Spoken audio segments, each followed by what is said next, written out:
October മാസം ദൈവകൃപയുടെ മാസമാണ്. അതെ, നമ്മയുടെ അമ്മയുടെ മാസം.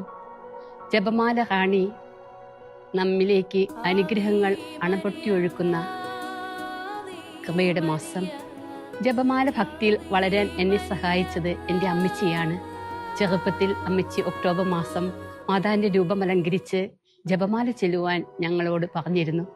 അതുപോലെ തന്നെ വലിയൊരു അനുഭവം എനിക്കുണ്ടാകുന്നത് 1970-80 കാലങ്ങളിൽ അന്ന് ദേവാലയത്തിൽ 5:30 ജപമാലയും കുർബാനയും തുടങ്ങും.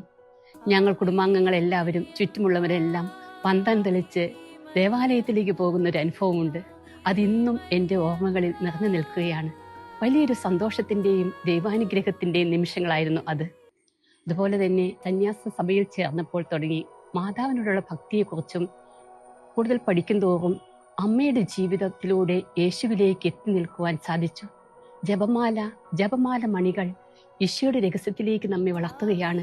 ഒരു നൂലിൽ കോർത്തിണക്കിയ മണികൾ അവസാനം കുരിശിലാണ്. അതെ, പരിശുദ്ധ അമ്മയിലൂടെ യേശുവിൻ്റെ രഹസ്യങ്ങളിലേക്ക് കടന്നു ചെല്ലുമ്പോൾ ആഴമായ വചനാനുഭവത്തിലും പരിശുദ്ധാത്മാവിലും നിറയാനുള്ളൊരു കൃപയായിരുന്നു ജപമാല.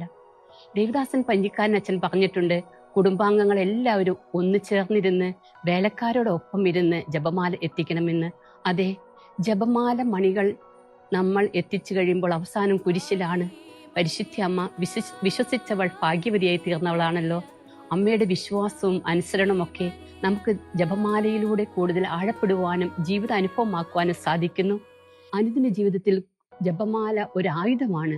നമ്മുടെ ദുരാശകൾക്കെതിരെ, നമ്മുടെ ഇഷ്ടങ്ങൾക്കെതിരെ പൊരുതി ദൈവസ്നേഹത്തിലേക്ക് വളരുവാനുള്ള ദൈവകൃപയുടെ നിമിഷങ്ങൾ.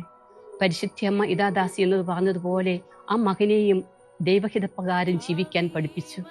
ദേവദാസൻ പഞ്ഞിക്കാനച്ചൻ പറയുന്നുണ്ട്, പരിശുദ്ധയമ്മയുടെ നാമം നാവിന് തേനും ഹൃദയത്തിന് ആനന്ദവും കാതുകൾക്ക് ഇമ്പവുമാണെന്ന്. അതെ, അമ്മയുടെ നാമം നമ്മുടെ ഹൃദയത്തിന് ആനന്ദമാകുന്നു. അപ്പോൾ കുരിശുകൾ സ്വീകരിക്കുവാൻ നമുക്ക് കൃപ നൽകുന്നു. ജപമാല നമ്മുടെ ജീവിതത്തിന്, കുടുംബത്തിന് ഒരു അനുഗ്രഹമാകട്ടെ, നമ്മുടെ ജീവിതത്തിന് ഒരു കോട്ടയായി തീരട്ടെ. സകല വിശുദ്ധരും പറയുന്നുണ്ട്, ജപമാല ഒരു ആയുധമാണ് ദുഷ്ടാരൂപിക്കെതിരെയുള്ളതെന്ന്. നമ്മുടെ ജീവിതത്തിലെ എല്ലാ ദുഷ്ടാരൂപികളും ദുശീലങ്ങളും മാറി ദൈവവരപ്രസാദത്തിൽ ജീവിക്കുവാൻ ഈ ജപമാല നമ്മെ സഹായിക്കുന്നു.